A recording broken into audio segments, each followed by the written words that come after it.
दोस्तों आप लोग जानते हैं कि आर्टिस्ट कौन लोग होते हैं, मगर दोस्तों सब आर्टिस्ट एक जैसे नहीं होते।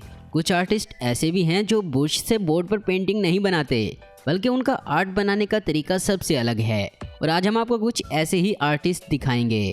तो चलिए दोस्तों शुरू करते हैं आज की हमारी ये वीडियो। मुंजी दोस्तों ये एक मलाइशियन आर्टिस्ट हैं। दोस्तों इनको स्वीडन रेड के नाम से भी जाना जाता है। इनका तरीका सबसे अलग है। ये अपनी पेंटिंग में रोज़मर्रा के इस्तेमाल की चीज़ें इस्तेमाल करती हैं, जैसे पंख, कुडल और मोज़ों का इस्तेमाल भी उन्होंने किया है। इनकी पेंटिंग ब्रश के बगैर बनाई गई हैं। इनका कहना है कि उन्होंने आज तक ब्रश का इस्तेमाल नहीं किया। ये हर बार कोई यूनिक पेंटिंग बनाती हैं। जैसे इन्होंने 2014 में एक फेमस एक्टर जैकी चैन का पोर्ट्रेट बनाया था और इसके लिए इन्होंने लकड़ी की चॉपस्टिक का इस्तेमाल किया था और इस काम में इन्होंने 64,000 स्टिक्स को इस्तेमाल किया था। और इन्होंने 2012 में चाइनीज बास्केटबॉल प्लेयर योंग मिन का पोर्ट्रेट बनाया था और इसमें इन्होंने एक बास्केटबॉल और रंग की मदद से सारा पोर्ट्रेट बनाया था। रोनाल्डो कोर्नेटो दोस्तों ये तरीका सबसे अलग है और कोर्नेटो इस तरीके में माहिर हैं। इस तरीके में पेंट को नाक की मदद से खींचना होता है और फिर आंख की मदद से कैनवस पर फेंकना होता है। दोस्तों कोर्नेटो को बचपन में ही पता चल गया था कि वो अपनी नाक से पानी खींचकर आंख से बाहर फेंक सकते हैं और फिर उन्होंने अपनी इस चीज़ को पेंटिंग में लाने का सोचा और एक दिन वो बहुत फेमस हो गए। ये देखने में पागलपन लगता है मगर सच है। सेलावेत फेनाई दोस्तों ये आर्टिस्ट माइक्रो क्रिएचर बनाता है और इसी वजह से ये मशहूर हो गया। दोस्तों ये क्रिएचर इतने छोटे होते हैं कि इनको माइक्रोस्कोप से बनाया जाता है और इनमें ज़्यादातर पेंसिल वाले ग्रेफाइट का यूज़ किया जाता है। दोस्तों इनका कहना है कि एक आर्ट बनाने के लिए 3 से 4 पेंसिल ख़राब होती हैं और तकरीबन 12 घंटे एक आर्ट को बनाने में लगते हैं, मगर हर बार आर्ट मुकम्मल सही नहीं बनता।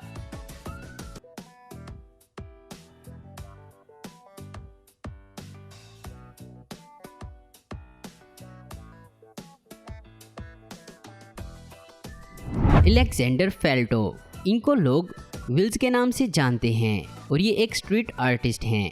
दोस्तों ये अपने आर्ट में स्प्रे पेंट का यूज़ बिल्कुल नहीं करते, बल्कि पुराने और यूनिक मटेरियल का इस्तेमाल करते हैं। अक्सर ये जिस बिल्डिंग पर आर्ट बनाते हैं उस पर मौजूद प्लास्टर को ब्लास्ट कर देते हैं और आसपास का मटेरियल इकट्ठा करके आर्ट बनाते हैं। अक्सर ये पुरानी बिल्डिंग के प्लास्टर को इस महारत से उखाड़ते हैं कि वो एक आर्ट में तब्दील हो जाती है।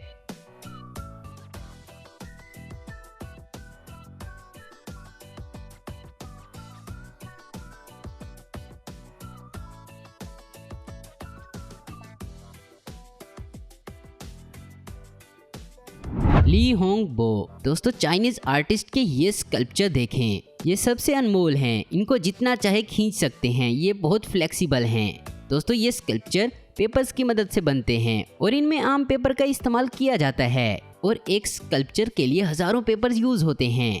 इसे बनाने के लिए पेपर को जोड़ने में महारत दिखाना पड़ती है। दोस्तों इनको ऐसे आर्ट बनाने का आइडिया चाइनीज ट्रेडिशनल बाल को देख कर आया था, क्योंकि ये बाल भी पेपर की ही बनी होती हैं।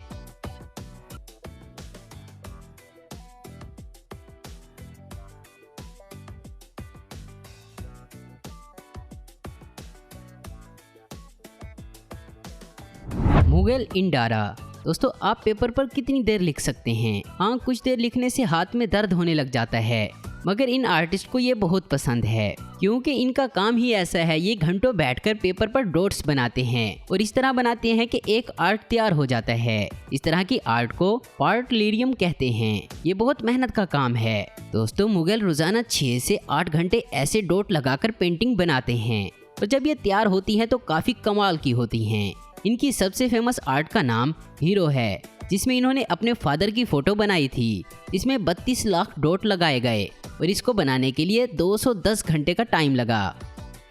चिहितो टोयामा दोस्तों ये एक जापानीज आर्टिस्ट हैं और ये अपने स्कल्पचर पुरानी अखबारों से बनाती हैं और इनमें क्ले और कैरमिक का जरा भी इस्तेमाल नहीं करती। अब तक इन्होंने 60 से ज्यादा स्कल्पचर्स बनाए हैं, जिसमें राइनोसोरस, मोंकी, टर्टल जैसे स्कल्पचर मौजूद हैं। दोस्तों इनके फादर की पेपर्स की फैक्ट्री थी और वो बचपन से ही पेपर्स में घिरी रही और फिर इनको पेपर्स की मदद से स्कल्पचर बनाने का आइडिया आया।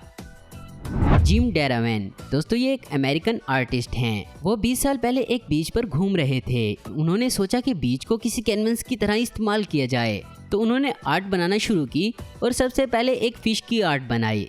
इस तरह उनका ये सफ़र शुरू हुआ और फिर वो दुनिया भर की बीचेस पर आर्ट बनाने के लिए गए, जिनमें ऑस्ट्रेलिया, चिली, अर्जेंटाइन और कई सारे मुल्क शामिल हैं। इन्होंने सबसे बड़ी आर्ट नीवेला के डिजर्ट में बनाई थी। अभी जो आप सर्कल देख रहे हैं, इसका डायामीटर तकरीबन 14.5 किलोमीटर है और इस पेंटिंग को बनाने के लिए इनको 15 दिन लगे थे।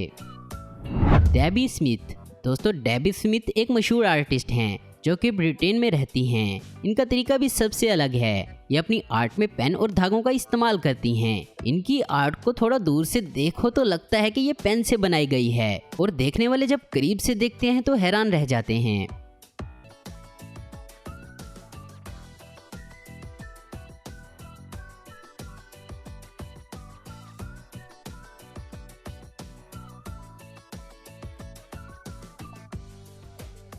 अयान कोक। दोस्तों, ये अपने आर्ट को बनाने के लिए रिमोट कंट्रोल कार का यूज़ करते हैं और कुछ आर्ट ये बड़ी व्हीकल से भी बनाते हैं।